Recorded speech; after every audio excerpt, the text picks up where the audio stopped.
습니다. 사도행전 12장 1절로 19절까지 보겠습니다. 사도행전 12장 1절로 19절까지 말씀을 보도록 하시겠습니다.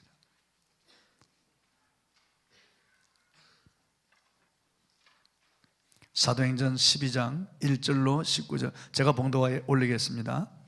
그때 헤롯 왕이 손을 들어 교회 중에서 몇 사람을 해하려 하여 요한의 형제 야고보를 칼로 죽이니 유대인들이 이 일을 기뻐하는 것을 보고 베드로도 잡으려 할세 때는 무교절 기간이라 잡음에 옥에 가두어 군인 내식인 내패에게 맡겨 지키고 6월절 후에 백성 앞에 끌어내고자 하더라. 이에 베드로는 옥에 갇혔고 교회는 그를 위하여 간절히 하나님께 기도하더라.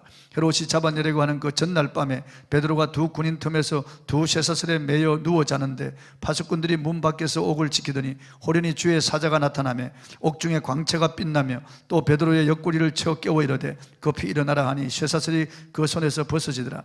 천사가 이르되 띠를 띠고 신을 신으라 하거늘 베드로가 그대로 하니 천사가 또 이르되 겉옷을 입고 따라오라 한데 베드로가 나와서 따라갈새 천사가 하는 것이 생시인 줄 알지 못하고 환상을 보는가 하니라. 이에 첫째와 둘째 파수를 지나 시내로 통한 쇠문에 이르니 문이 저절로 열리는지라. 나와서 한 거리를 지나며 천사가 곧 떠나더라.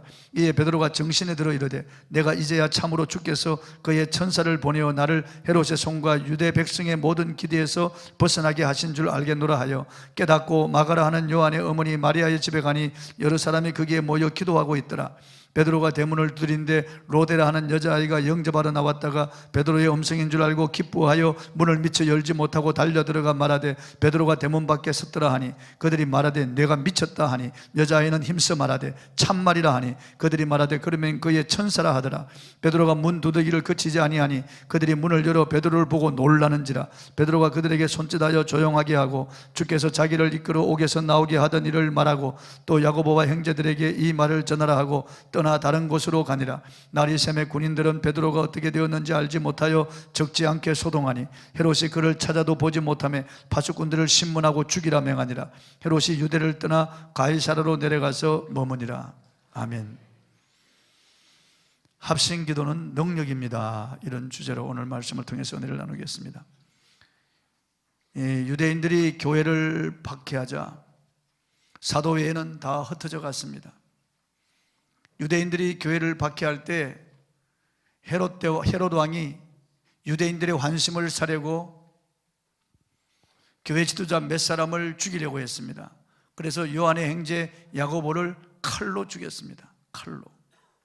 이게 헤롯 왕은 아기 예수를 죽이려고 군인들을 베들레헴에 보내어서 2살 이하의 어린아이들을 무참히 죽인 이 살인자 헤롯 대왕의 손자입니다. 헤롯 아그리빠 1세죠. 그 할아버지의 피를 이어받아서 아버지 헤롯 안티파스의 피를 이어받아 이 헤롯 왕도 아주 잔인한 그런 왕이었습니다. 그래서 교회 지도자들을 살해하려고요. 그 중에 야고보 서도를 잡아서 사람들이 보는 앞에서 목을 베어 참수해서 죽였습니다. 본문 1절 2절을 읽어보겠습니다. 시작. 그때 헤롯 왕이 손을 들어 교회 중에서 몇 사람을 해하려 하여 요한의 형제 야고보를 칼로 죽이니 결국 헤롯 아그리빠는 그의 손을 뻗쳐서 야고보를 잡아서 칼로 죽였다. 이 야고보는 예수님의 12제자 중에 한 분이죠. 요한의 형제입니다. 그리고 세베대의 아들입니다. 어부 출신으로서 예수님을 따라서 나중에 사도가 된 훌륭한 분인데 이분은 얼마나 기도를 많이 했던지 그 무릎이 낙타 무릎같이 되었다고 해서 별명이 낙타 무릎이에요. 이런 훌륭한 분을 잡아서 참수해서 죽였습니다. 그렇다면 하나님은 왜 주의 종 야고보가 이렇게 죽는데 침묵하셨는가? 하나님께서 능력이 없어지셨는가? 천만에요. 사람은 어차피 이 땅에 태어나서 한 번은 다 죽게 되어 있습니다. 누구나 다 죽는데 짧은 인생 어떻게 사느냐가 중요한 것이고 어떻게 죽느냐가 중요한 것입니다. 입장식보다 출장식이 더 중요한 것입니다. 사람들은 여러 가지 형태로 죽음을 맞이합니다.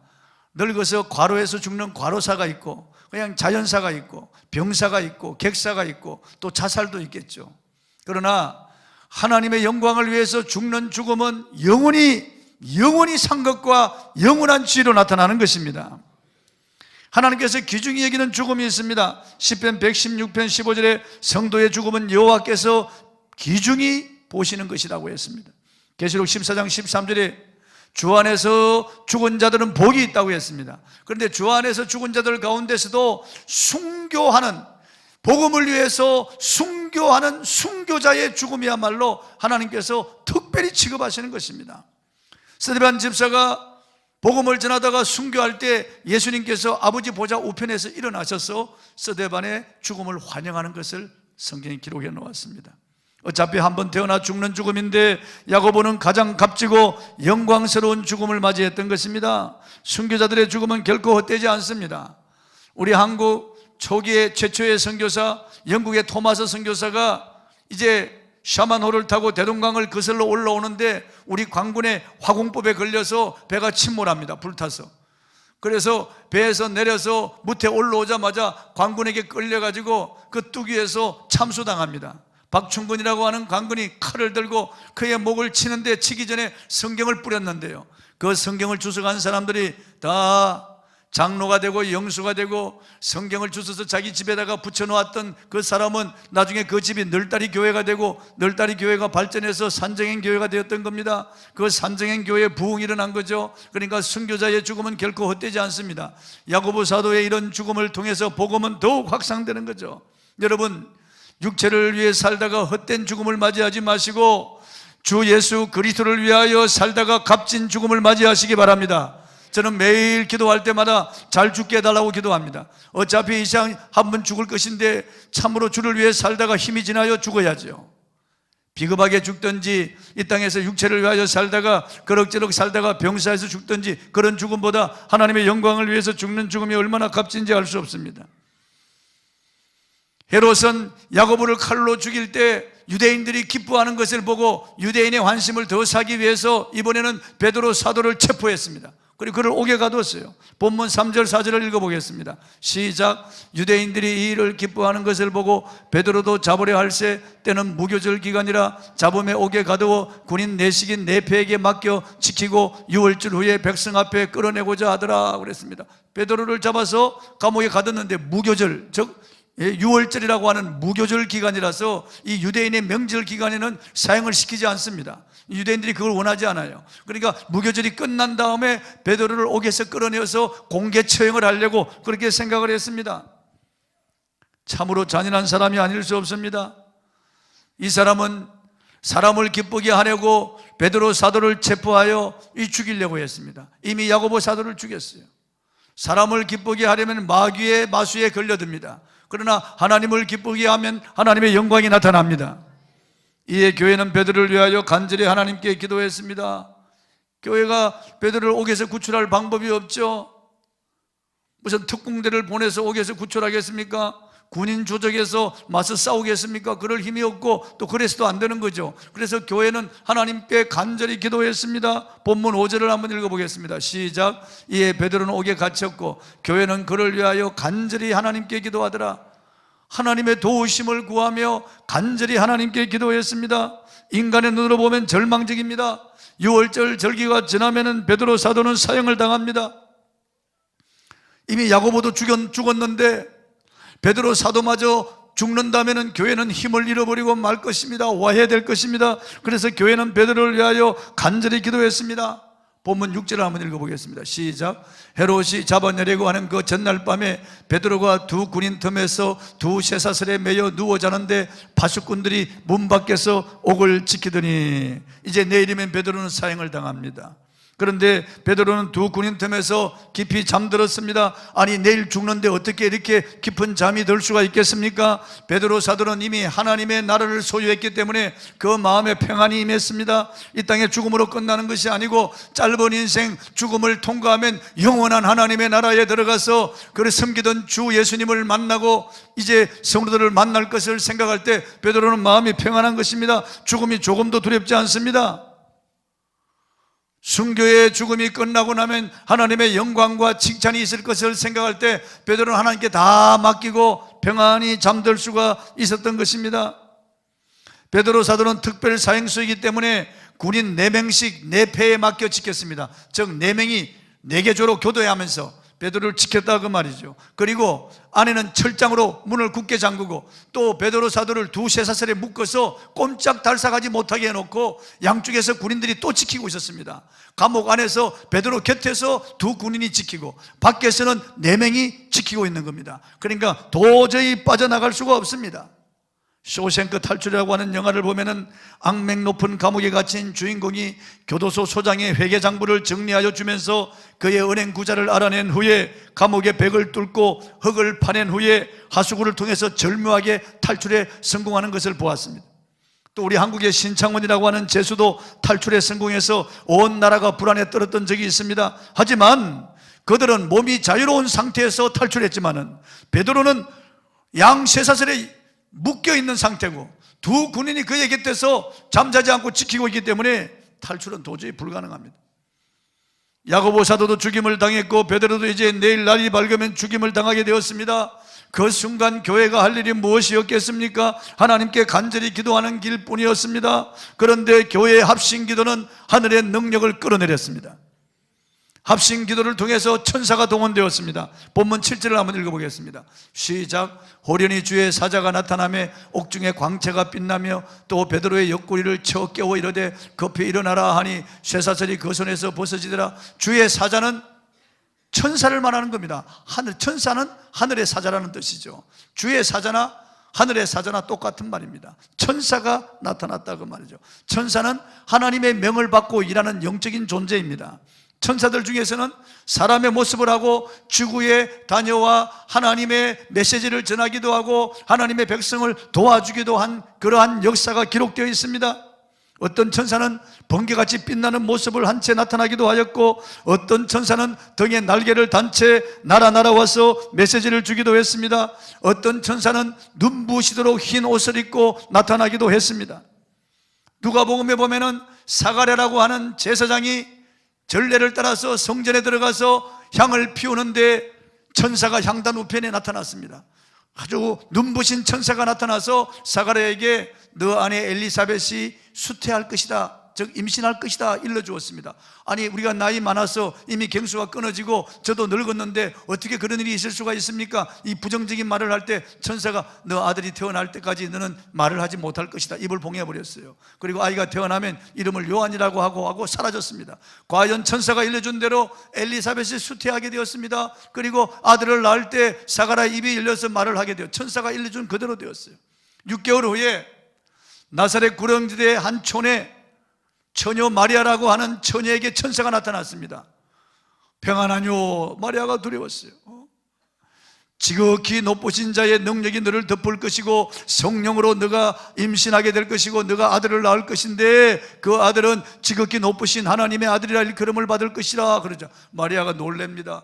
저는 아직 사내를 알지 못하는 처녀인데 어떻게 그런 일이 있을 수가 있습니까? 대저 여호와의 모든 말씀은 능치 못하심이 없느니라.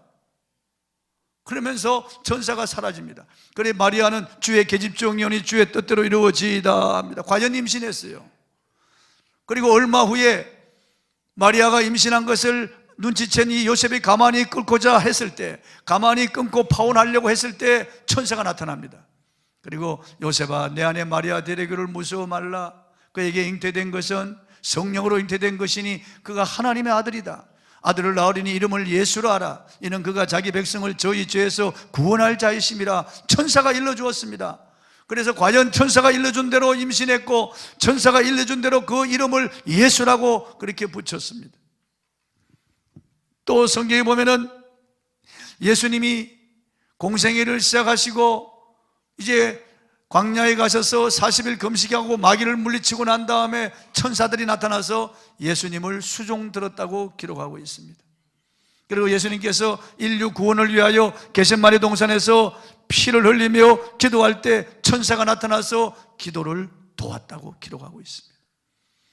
또 예수님께서 십자가에 죽으시고 부활하셨다가 40일 동안 지상에 머물러 계시며 하나님 나라 일을 말씀하신 후에 하늘로 올라갈 때 감난산에서 예수님이 성천할 때 제자들과 그 모인 무리들이 하늘을 쳐다보고 있는데 흰 천사 둘이 나타났습니다.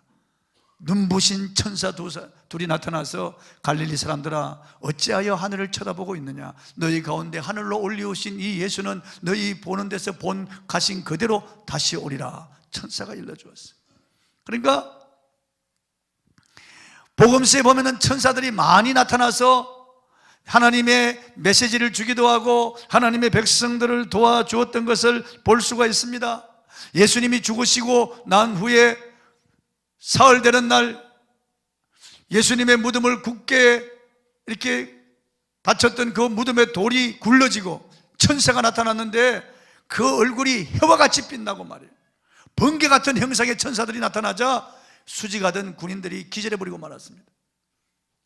그러니까 천사들이 복음서에 많이 나타났던 걸 볼 수 있고, 사도행전에도 보면은 제9장에 그 가이사라의 로마의 백부장 고넬료가 항상 기도하고 백성을 많이 구제하는 사람인데, 이 사람이 제9시 기도 시간에 기도하고 있는데 천사가 나타났어요.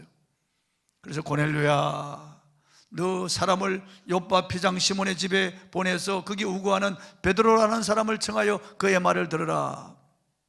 일러주었어요. 천사가 나타난 겁니다. 구약에도 천사들이 나타나서 하나님의 백성들을 도와준 신뢰가 많이 기록되어 있습니다. 아브라함에게도 천사가 나타나서 소돔과 고모라 멸망을 알려주었습니다. 롯과 그의 가족들에게도 천사가 나타나서 그의 손을 잡고 소돔성 밖으로 이끌어내어 살려주었어요. 야곱에게도 천사가 나타나서 야복강에서 그 천사와 씨름하며 기도했습니다. 여호수아에게도 미가엘 천사장이 나타나서 그에게 메시지를 주었습니다. 삼손의 부모에게도 천사가 나타나서 아들을 낳을 것이라고 마노아에게 일러주었습니다. 과연 아들을 낳았습니다. 그리고 천사가 일러준 대로 그의 머리에 삭도를 대지 않고 독주를 마시지 않고 나시린으로 키우게 했습니다. 다윗에게도 천사가 나타났습니다.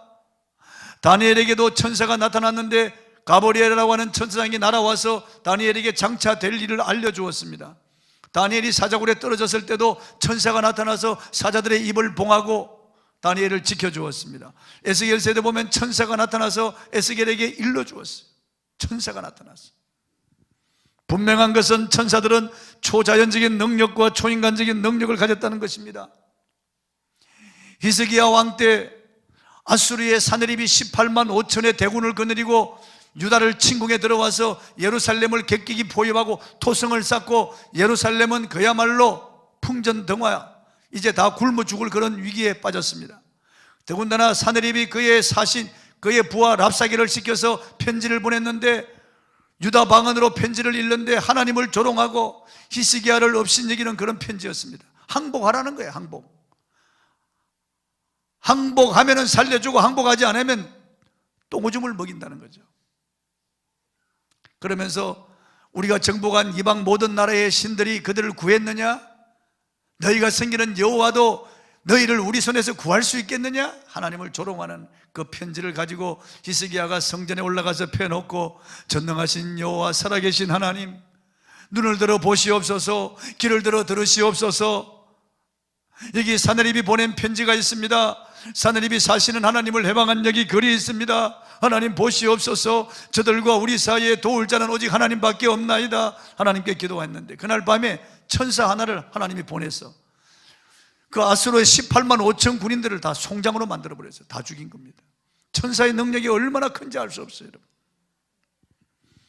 그런데 교회가 합심하여 간구할 때 천사가 베드로가 갇힌 감옥 안에 나타났습니다. 감옥 문은 굳게 닫혀 있습니다. 잠겨 있는데 감옥 안에 호련히 천사가 나타났습니다. 부활하신 우리 예수님도 다락방에 문이 굳게 잠겨 있는데 호련히 가운데 나타나셨어요. 천사도 영적 존재이기 때문에 그런데 제한을 받지 않습니다. 문이 닫혀 있든지 벽이든지 통과하는 거예요. 예수님도 마찬가지예요. 저와 여러분도 앞으로 입을 몸은 참 신령한 몸입니다. 우리가 생각하고 마음만 먹으면 어디든지 갈 수 있는 그런 몸이에요. 저를 보세요. 이런 신령한 몸을 저와 여러분이 입을 것입니다. 할렐루야. 천사보다 더 존귀하게 된다고요. 기가 막힌 그런 몸을 입고 저와 여러분이 우주를 여행하게 될 것입니다. 마음만 먹으면 어디든지 가는 거예요. 다. 이 별에서 저 별로 천국의 그 아름다운 것들을 우리가 누릴 수 있는 그런 몸을 입게 될 것입니다. 마음이 뛰지 않습니까? 빨리 그 몸을 입고 싶지 않나요? 저는 그 부활의 몸을 생각하면 가슴이 막 뛰는 거예요. 야, 정말 우리가 죽어도 죽는 게 아니고 죽음은 부활의 몸을 입는 과정입니다. 할렐루야. 그래 죽음이 기다려지는 거죠. 천사가 나타났습니다. 호련히 나타났습니다. 하나님의 부리시는 천사가 베드로 감옥에 갇힌 베드로를 구하기 위해서 나타났습니다. 그런데 베드로를 묶었던 양 쇠사슬이 저절로 풀립니다. 저절로 벗어졌어요. 여러분, 우리도 합심기도하면 우리를 얽매이던 것들이 벗어집니다. 얽매였던 구습에서 벗어납니다. 죄의 사슬이 다 벗어지는 것입니다. 모든 부정적인 사고의 사슬에서 우리가 벗어나는 거죠. 정욕의 사슬에서 벗어나게 됩니다. 중독의 사슬에서 다 벗어나게 되는 거예요. 그렇게 되기를 주의 이름으로 축원합니다. 본문 9절 10절을 한번 읽어보겠습니다. 시작. 베드로가 나와서 따라갈새 천사가 하는 것이 생시인 줄 알지 못하고 환상을 보는 거 아니라 이에 첫째와 둘째 파수를 지나 시내로 통한 쇠문에 이르니 문이 저절로 열리는지라 나와서 한 거리를 지나매 천사가 곧 떠나더라. 베드로는 환상인 줄 알았습니다. 왜냐하면 환상은 우리가 보는 영상처럼 보다 더 뚜렷이 보이거든요. 그러니까 환상인 줄 알았습니다. 처음에는요. 그런데 첫째와 둘째 파수를 지나서 시내로 통한 쇠문에, 즉 육중한 성문에 이르니까 성문이 저절로 열리는 거예요. 그리고 첫째와 둘째 파수를 서던 군인들이 있는데 다 마네킹처럼 굳어져 버리고 말았어요. 감옥 안에 있던 두 군인도 마네킹처럼 굳어져서 의식이 없어져 버렸어요. 그러니까 베드로가 나가는 걸 모르는 거죠. 그리고 첫째와 둘째 파수를 지나는데 군인들이 다 뻣뻣이 서서 그냥 마네킹처럼 굳어져서 의식이 없어요. 몰라요. 그 사이를 지나서 성문이 있는데 육중한 쇠문이 저절로 열리는 거예요. 그리고 성문을 지나서 거리로 나서자 이게 환상이 아니구나, 그걸 알았습니다. 아마 찬바람이 싹 스며드니까 베드로가 이거 환상이 아니구나 알았습니다. 생시라고 하는 것을 알았다고 말해요. 여러분, 아무리 굳게 닫힌 문이라고 할지라도 하나님이 열어주시면 다 열리게 될 줄 믿으시기 바랍니다. 계시록 3장 7절에 예수님은 자신을 거룩하고 진실하사 다윗의 열쇠를 가지시니 곧 열면 닫을 사람이 없고 닫으면 열 사람이 없는 그이가 이르시되 그랬어요. 예수님이 전능하신 분이라고. 사망과 엄부의 열쇠를 가졌죠. 천국과 지옥의 열쇠를 가졌죠. 하늘과 땅의 모든 권세를 가진 열쇠를 가져서 주님이 열어주시면 다 열립니다. 할렐루야. 다 열려요. 진학의 문도 열리고 취업의 문도 열리고 자녀 결혼의 문도 열리고 퇴의 문도 열리고 사업 확장의 문도 열리고 재정 증가의 문도 열리고 빚 변제의 문들이 열리고 기도의 문도 열리고 전도의 문도 열리고 형통의 문이 열려지기를 바랍니다. 주님이 열어주시면 다 열립니다. 여러분, 성도의 합심 기도는 만능 열쇠예요. 예수님이 마태복음 18장 18절 이후에 말씀하셨습니다. 너희가 무엇이든지 땅에서 매면 하늘에서 매이고 땅에서 풀면 하늘에서 풀리리라고 말씀하셨어요. 그리고 19절에는 너희 중에 두 사람이 땅에서 합심하여 무엇이든지 구하면 하늘에 계신 내 아버지께서 저희를 위하여 이루게 하시리라. 그리고 20절에는 두세 사람이 내 이름으로 모인 곳에 나도 그들 중에 있느니라. 두세 사람이 합심하여 기도할 때 열려지게 된다는 거예요. 그러니까 여러분, 우리 가정에서 자녀들과 손잡고 합심 기도하는 것이 얼마나 큰 축복인지 알 수 없습니다. 순모임에서 순에서 모여서 합심하여 기도하는 것이 얼마나 큰 능력인지 알 수 없어요. 순 예배를 그냥 때우듯이 드리고 그냥 몇 자 모여가지고 잠깐 기도하고 헌금 돈 몇 푼 내고 그냥 때우는, 여러분 이렇게 성의 없는 이렇게 순 예배를 이렇게 그냥 형식적으로 마지못해 드리고 모여가지고 그냥 서로 간에 인간적인 냄새나는 이런 순 예배를 드려서는 아니 될 것입니다. 오늘 본문에 보세요. 이렇게 몇 사람이 모였지만은 합심하여 기도할 때 천사가 동원되고 쇠사슬이 다 풀어지고 옥문이 저절로 열리잖아요. 그리고 베드로가 구출되고 교회는 오히려 힘을 얻습니다. 이 일을 통해서. 이런 놀라운 역사가 순 예배를 통하여 일어나기를 바랍니다. 기도 부탁을 하세요. 순회에서 기도 부탁을 하세요. 무엇이든지 기도 부탁을 하세요. 적은 것이든 큰 것이든 여러분의 문제를 놓고 하나님 앞에 기도하세요. 정욕으로 쓰려고 잘못 구하지 않는 한, 의심하며 구하지 않는 한 하나님 앞에 우리가 정당한 것을 놓고 기도하면 반드시 하나님께서 응답하십니다. 베드로 사도가 마가 요한의 집에 도착해 보니까 여러 사람이 기도하고 있었습니다. 합심 기도의 응답으로 자기가 옥에서 구출되었던 것을 알았습니다. 오래전 국민일보 신문에 난 기사를 보니까 미국의 콜롬비아 의과대학 산부인과 과장인 로저리오 A. 로보 박사가 한국 차병원에서 치료받고 있는 199명의 불임 여성들을 위해서 미국과 카나다, 호주에 있는 기독교인들을 상대로 불임 여성의 사진을 보내주어서 기도하여 달라고 부탁했습니다. 그 결과 기도를 받은 여성들이 기도받지 않은 여성보다 임신 성공률이 2배 이상 차이가 났다고 보도했습니다. 또 뉴욕타임즈가 보도한 바에 의하면 간이 나쁜 사람들을 위하여 기도 실험을 했습니다. 그런데 합신 기도를 부탁받은 사람들은 그렇지 않은 사람들보다 간 치료에 탁월한 효과가 있었다고 보도했습니다. 합신 기도가 얼마나 놀라운 능력을 나타내고 있는지 알 수 없습니다. 바울은 중보기도와 합신 기도의 위력을 너무나 잘 아는 분이었기에 그가 세운 교회에 편지하면서 자신을 위해서 기도해 주기를 간청했던 겁니다. 로마 교회 성도들에게 편지하면서 로마서 15장 30절에 너희 기도에 나와 힘을 같이 하여 나를 위하여 하나님께 빌어달라고 했고, 고린도 교회 성도들에게 편지하면서 고린도후서 1장 11절에 너희도 우리를 위하여 간구함으로 도우라. 이는 우리가 많은 사람의 기도로 얻은 은사를 인하여 많은 사람도 우리를 위하여 감사하게 하려 함이라고 했고, 에베소 교회 성도들에게 편지하면서 에베소서 6장 19절에 또 나를 위하여 구할 것은 내게 말씀을 주사 나로 입을 열어 복음의 비밀을 담대히 알리게 하옵소서 할 것이니라고 했고, 골로새 교회 성도들에게 편지할 때 골로새서 4장 3절에 또한 우리를 위하여 기도하되 하나님이 전도할 문을 우리에게 열어주사 그리스도의 비밀을 말하게 하시기를 구하라고 했고, 데살로니가 교회 성도들에게 편지할 때 데살로니가 후서 3장 1절에 형제들아 너희는 우리를 위하여 기도하기를 주의 말씀이 퍼져나가 영광스럽게 되고 악한 자의 손에서 건져주시도록 기도하라고 했습니다. 바울같이 능력 있는 종이 어디 있나 여러분요? 수많은 병든 자들을 고치고 죽은 자를 살리는 엄청난 능력을 하나님이 그에게 주셨습니다. 너무나 그에게 주신 능력이 크기 때문에 자고하지 못하도록 사단의 가시를 줄 정도로 이렇게 바울은 위대한 능력의 사람인데, 부정모해를 타고난 인간 중에서 가장 위대한 인간이 바울인데, 이런 바울이 성도들에게 편지하면서 각 교회에 편지할 때마다 자기를 위하여 기도해 달라고 이렇게 부탁하는데, 저와 여러분은 얼마나 더 기도 부탁을 해야 되겠어요? 우리는 순모임에 그리고 우리 교회에 얼마나 더 많은 기도 부탁을 해야 되겠어요? 저한테도 메일을 보내든지 아니면 카톡으로 기도 부탁을 하세요. 여러분 순장들에게 기도 부탁을 하고, 여러분 담당 교구장, 담당 교구 목사님들에게 기도 부탁을 하세요.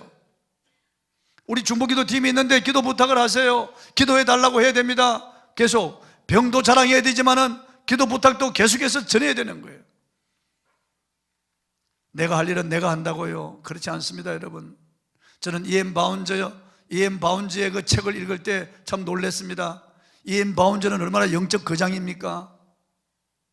그분이 집필하다가 잠깐 밖에 나갔다 왔는데 연필이 없어진 거예요. 그래서 이렇게 저렇게 찾다가 하나님 앞에 기도합니다. 하나님, 연필을 찾게 해주세요. 연필이 어디 뒀는지 제가 알 수 없습니다. 그리고 연필을 찾았습니다. 그러니까 여러분, 연필 하나 찾는데 뭐 기도까지 할 게 뭐 있냐? 천만에 그렇지 않습니다.